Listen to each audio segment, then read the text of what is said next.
everyone, thanks for clicking my video. Welcome back to Howl's Moving Castle, Part 2. The picture book reading. It's been long awaited. A lot of you seem to really enjoy Part 1, which I'm so grateful about. Thank you for all the likes, comments, love that you've given that one. Here's Part 2. Sorry it took so long, but here you go. Thanks for your patience. So, I believe when we last left off, Sophie, who was an 18-year-old girl, had been cursed and turned into an old woman, and she stumbled across Howl's castle. And she met the fire demon in there, named Calcifer. And Calcifer and Sophie made a deal. And that deal was that Sophie was to figure out how to break Calcifer's curse, and he would do the same for her. Alright, now that that summary's out of the way, we're gonna start. Oh, before we do, I just want to say, feel free to let me know how you feel about the voices I'm doing for these characters, as long as it's, of course, respectful, constructive, you know, no hate or anything, but I'm curious to know how you guys feel about the voices. I'm really trying, okay? But I know they're not perfect. And with that, I believe we can start the story. So, put on your jammies, brush your teeth, turn off the lights, and just relax. It's story time. Knock, knock. Sophie woke up to the sound of somebody at the door. She quickly pretended to be asleep again when she saw a figure coming downstairs. It was Howl's apprentice, Markle. He put on a cloak and disguised himself as a mysterious old man. "Port Avendor," shouted Calcifer. Markle turned the doorknob until the round dial next to the door pointed to blue. Then he opened the door. "Mr. Mayor, to what do we owe this honor?" said Markle in the voice of an old man. The mayor held out a letter saying, "For Wizard Jenkins, an invitation from His Majesty, the King. The time for war is upon us. His Majesty requires every wizard, magician, and witch in the kingdom to aid our homeland. Wizard Jenkins must report to the palace immediately."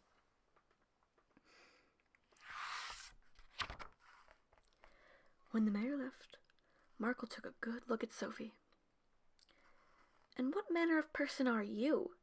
he asked. "Calcifer said I could come in," said Sophie. Calcifer heard this and hurried to say, "No, I didn't. She just wandered in here from what... No, I didn't. She just wandered in here from the wastes." Tink-a-tink. The doorbell jingled. "Port Avendor again," shouted Calcifer. A young girl stood at the door. "Ah, yes, do come in." "Oh, yes, do come in," said Markle. "The usual spell?" Sophie looked out the window and was amazed. "Ah, yes, do come in." Sophie looked out the window and was amazed. Instead of the wastes, she could see the ocean. The young girl left after getting the spell powder from Markle. Tink-a-tink. Someone was at the door again. Calcifer shouted, "Kingsbury door."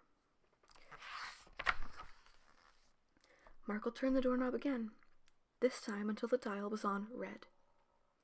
He opened the door to find a messenger standing there.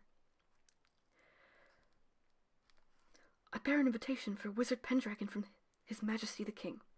Please inform Mr. Pendragon that all wizards are required to report for duty at the palace." Sophie took a look outside and was amazed yet again. She was staring at the royal city of Kingsbury.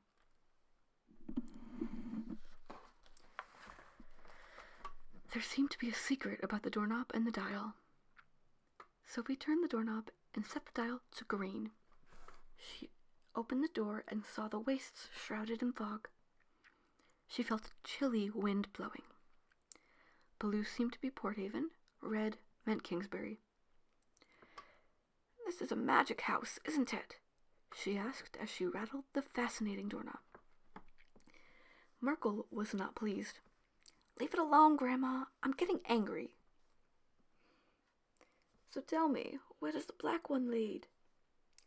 "Only Master Howl knows that."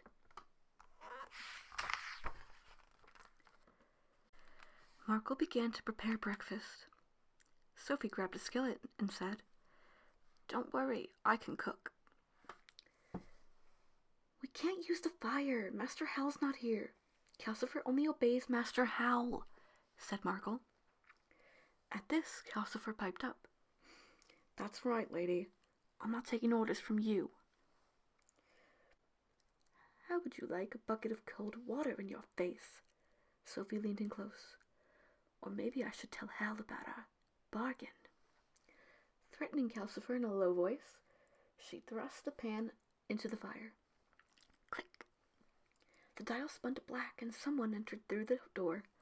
It was Howl. "Master Howl, you're home." It was that same young man. That wizard had been Hal after all. Hal watched Sophie cook in Calcifer's fire. "Not just anybody can do that," he said, impressed. "And you are... who?" Sophie was flustered. "You can just call me Grandma Sophie. I'm a new cleaning lady." It was the first explanation that came to her mind. "Give that to me," said Howl. He took the skillet and questioned Sophie as he cooked. "So, who hired you to clean?" Sophie was flustered but managed to reply casually. "Oh, I did. I'm disgusted by how dirty it is in here." Said Howl.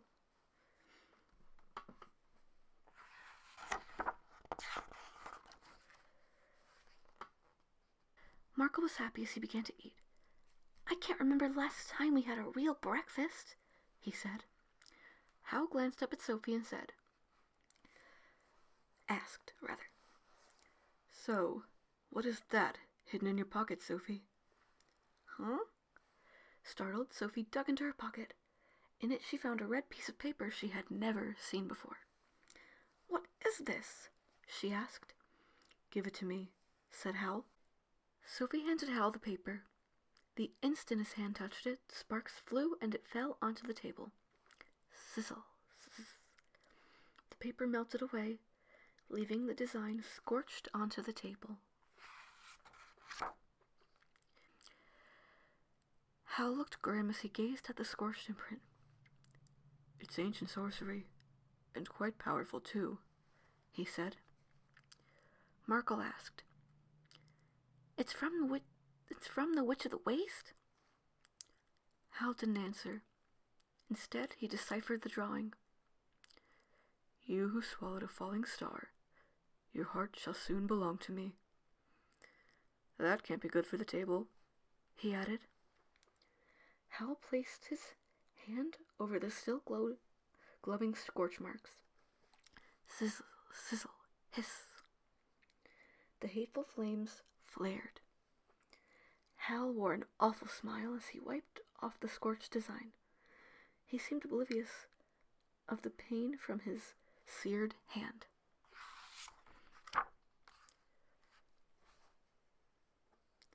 "The mark may be gone, but the charm is still there," said Howl, as he stood up. "Calcifer, move the castle 60 miles to the west, and make me some hot water for my bath." When Hal had gone upstairs, Markle quietly asked Sophie, "You're not working for the Witch of the Waste, are you?" "I would never work for that witch. She's the one who... Sophie tried to explain, but her mouth just wouldn't open, and she couldn't form the words. "Ugh!" Sophie slammed her fist on the table in frustration. "If I ever get my hands on that witch, I'm going to wring her fat neck."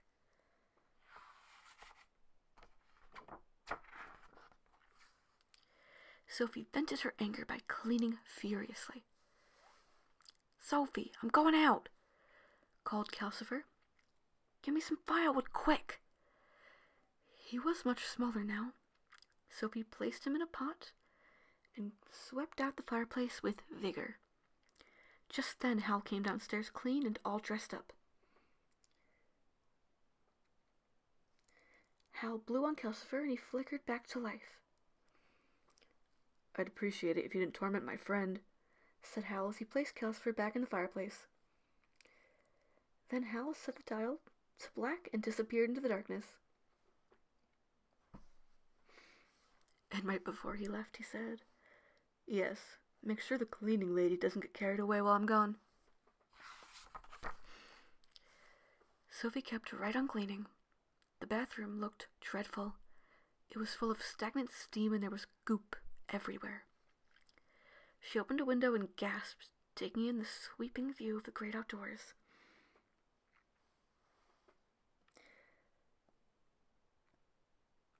White snow-capped mountains reached up into the transparent blue sky.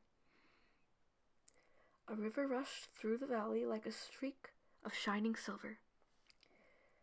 "Incredible! Calcifer, are you the one moving the castle?" she shouted. "I am thoroughly impressed.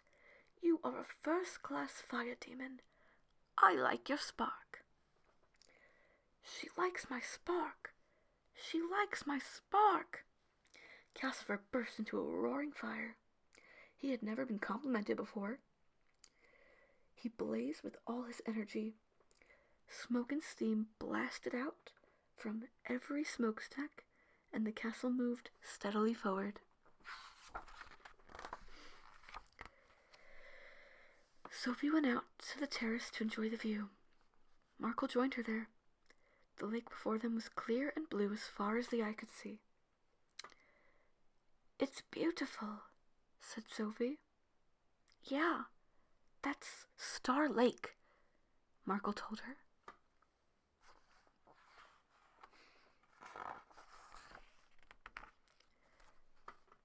"There's something stuck in that hole," noticed Markle. Sophie looked and saw a stick lodged in a hole in the side of the castle.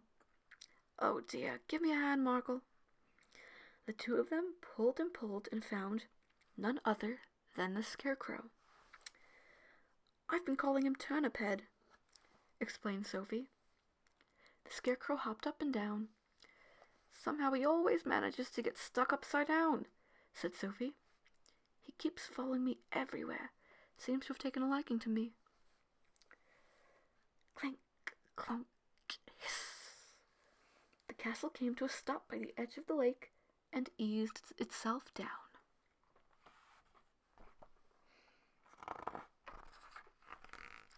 Sophie and Markle ate by the lake shore while they waited for the laundry to dry. Turnip fit in as if he were right at home. "I bet he's some kind of demon," Markle said. "Calcifer doesn't seem to mind him much at all." "You're right, he probably is a demon." Sophie smiled as she spoke.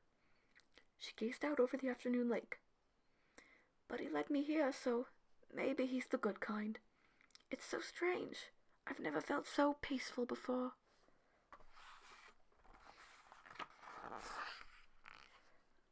A fierce battle raged on in the skies above town. Howl looked like a bird, a dark bird, as he flew through the skies.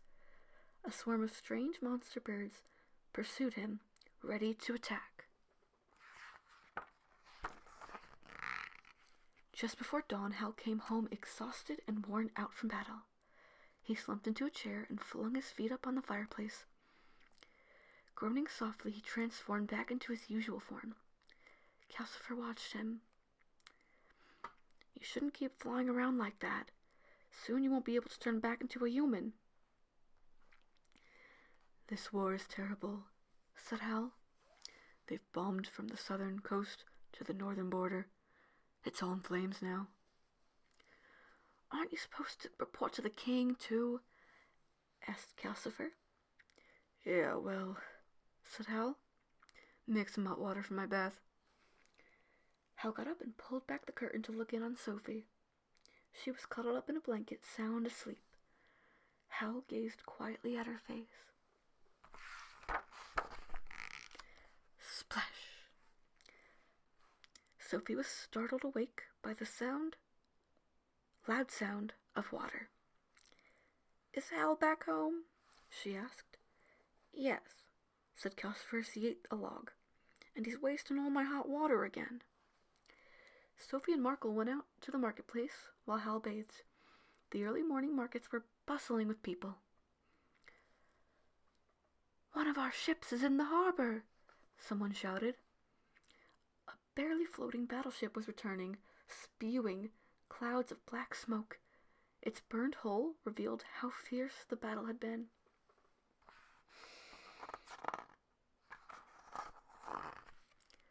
Suddenly Sophie gasped. "Markle, there's a blob man!" "What?"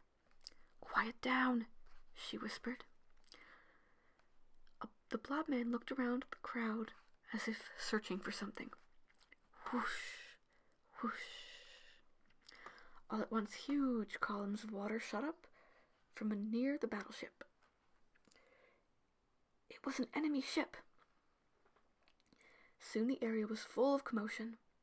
Small white things rained down from the airship. "Sophie, they're flyers! Sophie!" shouted Markle. Sophie was already hurrying back as quickly as she could. Sophie and Markle made it back and were just breathing in a sigh of relief when a loud scream pierced the air. "Ah!" Hal came screaming downstairs, clad in only a towel. "Sophie, you sabotaged me. Look what you've done to my hair. You ruined the potions in my bathroom. You should have known better than to touch my personal things. I give up." After a hysterical wailing fit, Hal crouched in front of the fireplace and began sniveling. "I see no point in living if I can't be beautiful." Eerie moans filled the room as darkness descended upon the room. Creepy shadows began to writhe forward. "He's calling the spirits of darkness," said Markle. "I saw him do this once before when a girl dumped him." Sophie tried to reason with Hal. "Now, Hal, you're all right. We'll just dye your hair back, 'kay?" She put her hand on his back and gasped. Hal's entire back oozed with green slime. Hal remained still, his eyes open and his heart closed. Sophie felt something snap inside her as she watched him. "Fine. You think you've got it bad? I've never once been beautiful in my entire life. I've had enough of this place," she shouted. She rattled the door around and went outside. She rattled the doorknob around and went outside. It was drizzling hard in the wastes. Now that she was outside, Sophie had nowhere to go. Her pent-up feelings came flooding out, and she burst into tears. She cried as if she could never stop. Turnip appeared out of nowhere with an umbrella. "Thank you, Turnip Head. How did you get to be so kind?" Markle came running out too. "Sophie, get back inside. We need your help. Hal's in trouble." Inside, the green slime had spread even more. "Sophie, do something," pleaded Calcifer. "Come on, Markle. Give me a hand." Sophie recovered her usual cheer, and she dragged Hal to the bathroom. "Is he dead?" "No, he's fine. He's just throwing a tantrum." And that seems like a good place to stop this part. Thank you so much for watching. Check back for part 3.